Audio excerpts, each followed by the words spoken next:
Audio Jungle.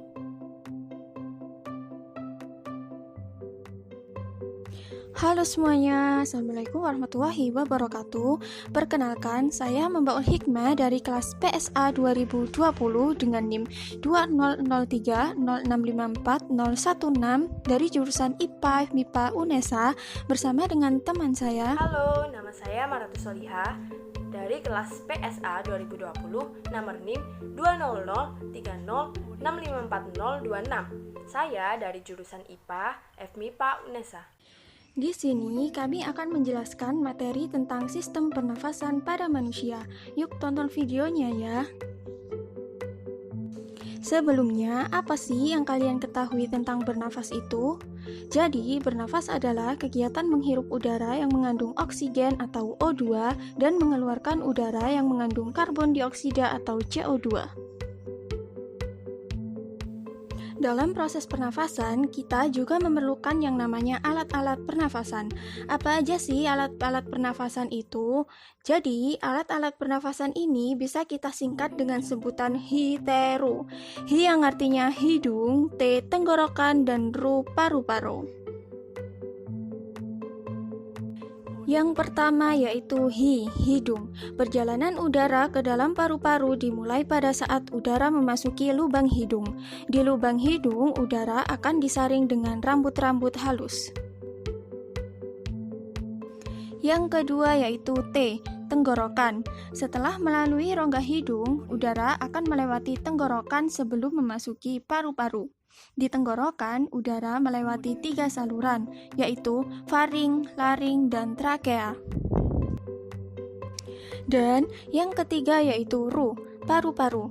Setelah di tenggorokan, udara akan menuju ke paru-paru.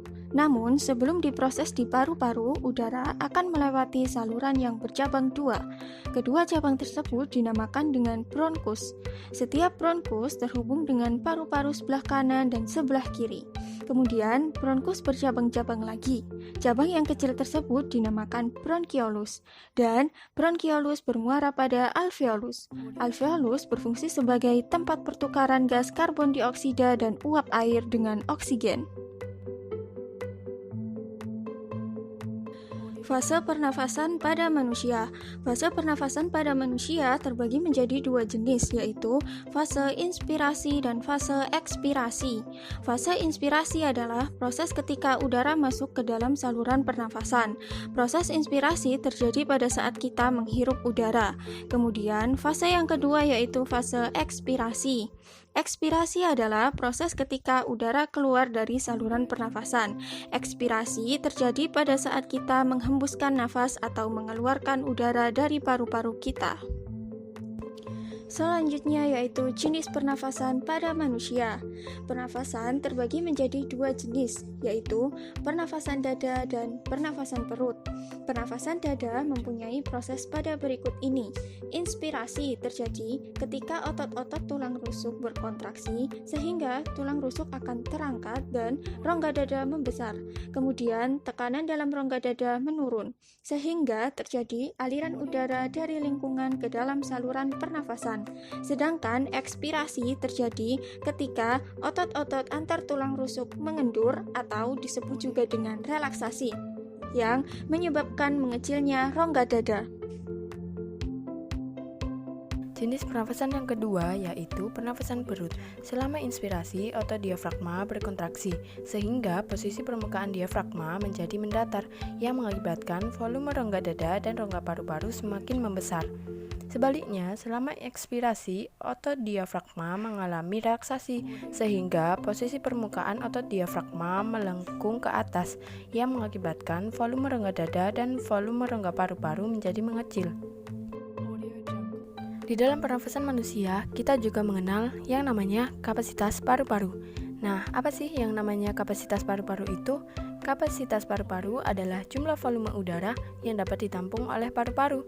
Nah, pada orang dewasa, rata-rata kapasitas paru-parunya sebesar 6 liter. Namun, tidak semua orang memiliki kapasitas paru-paru yang sama. Hal ini diakibatkan oleh beberapa faktor. Yang pertama adalah jenis kelamin, yang kedua adalah usia, dan yang ketiga adalah kegiatan sehari-hari. kapasitas paru-paru terdiri atas yang pertama, udara tidal.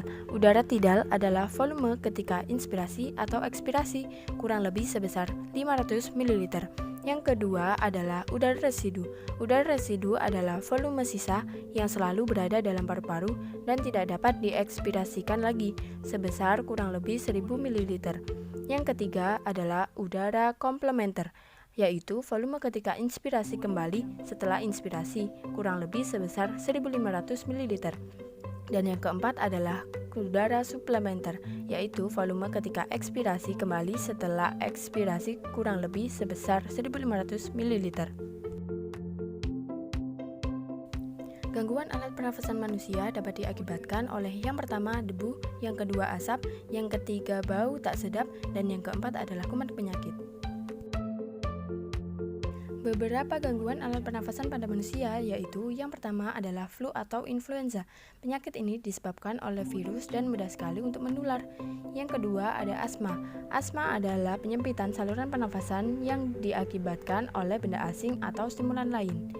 Kemudian yang ketiga adalah tuberkulosis atau TBC. Penyakit ini disebabkan oleh bakteri Mycobacterium tuberculosis yang menyebabkan gangguan difusi oksigen. Yang keempat, pneumonia. Pneumonia adalah peradangan paru-paru akibat infeksi. Gejalanya yaitu batuk berdahak, demam, dan sesak nafas. Dan yang terakhir adalah emfisema. Emfisema adalah hilangnya elastisitas paru-paru dan dinding alveolus.